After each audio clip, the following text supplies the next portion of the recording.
Apologize in advance for my voice. My outbreak monkey of a wife got me sick. So here we go. This chair is an icon in the gaming, desk setup, minimalistic space, and I put it through one of the most grueling tasks that other reviewers couldn't. I put this through the max weight capacity for a whole year. I put a lot of work into this. Sitting on my ass all that time was not easy. All the blood, sweat, and tears, and the pressure ulcers on my ass were just too much to bear. I also have coccydynia. Coccydynia is a medical term that refers to the pain in the coccyx, which is the small, triangular bone at the base of the spine, commonly known as the tailbone. Coccydynia can be caused by various factors, including trauma, injury, prolonged pressure on the coccyx, or such as sitting for extended periods without proper support. That's what initially brought me to this chair. So I purchased this chair Black Friday last year, or around $1,400. It's actually $40 more this year, even though it's the same sale. And there's your inflation. You know the thing. The real question is how can I justify $1,400 when the average chair that you see on Amazon, gaming chair, will run around $100 to $200 on average? The real reason to even think of considering a chair like this is the ancient Chinese wisdom of you buy cheap, you buy twice. With such wise words, I was compelled to find something that would help my coccyx be comfortable, as and able to handle a 46-hour gaming session. I had more time back then.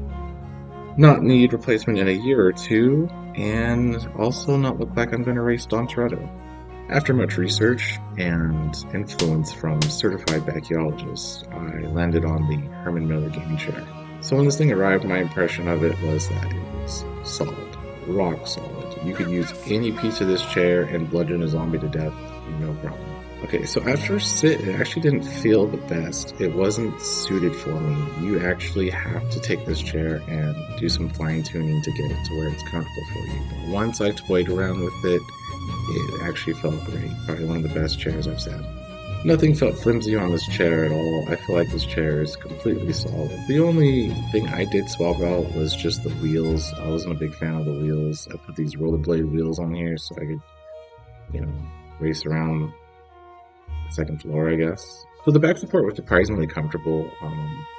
Compared to all the other racer type chairs I had tried that are digging into my size, they just didn't work out for me. I have a big ass back, I have a big ass body in general.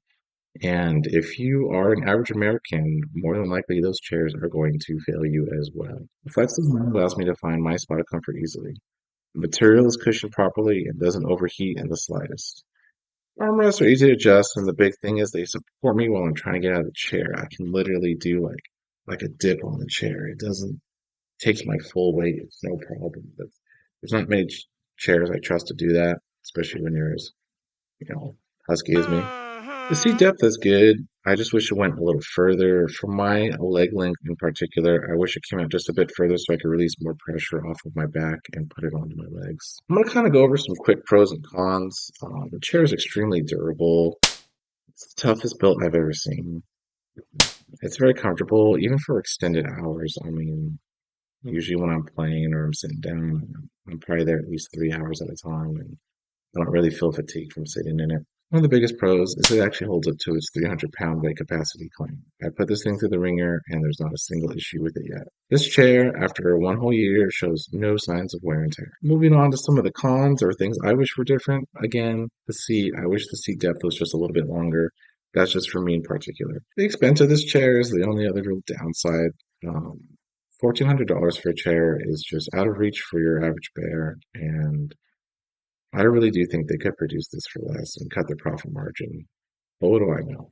Another issue is there's no headrest on this. I do wish there was a headrest that came with it. There are some third-party companies that are producing headrests made specifically for this chair and will even match your colors and patterns, but they run like another $200 on top of the $1,400 you're going to pay if it's on sale.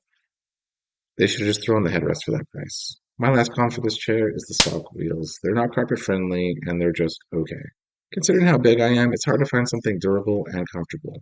For the husky gentleman, this chair hits both marks, and the only drawback is really the cost. Thank you so much for checking out this review. If you haven't subscribed already, please consider doing so, as all these reviews are funded out of pocket, and the best way to show your support is by subscribing. Take care, and I'll see you on the next one.